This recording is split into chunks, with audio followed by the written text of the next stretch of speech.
লোকমুখে শোনা যায় বিখ্যাত ডাকাত ভবানী পাঠক নাকি এখানে পুজো সেরে সে তার ডাকাতি কর্ম করতে বেরোতো।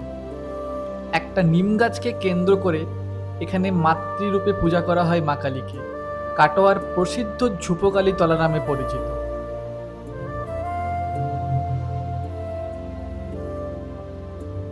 শরণাগত দীনার্থ পরিত্রাণপরায়ণে সর্বেশ্বরী দেবী নারায়ণী নমস্তে। প্রত্যেক দিন সন্ধ্যা 7টায় মায়ের সন্ধ্যা আরতি হয়।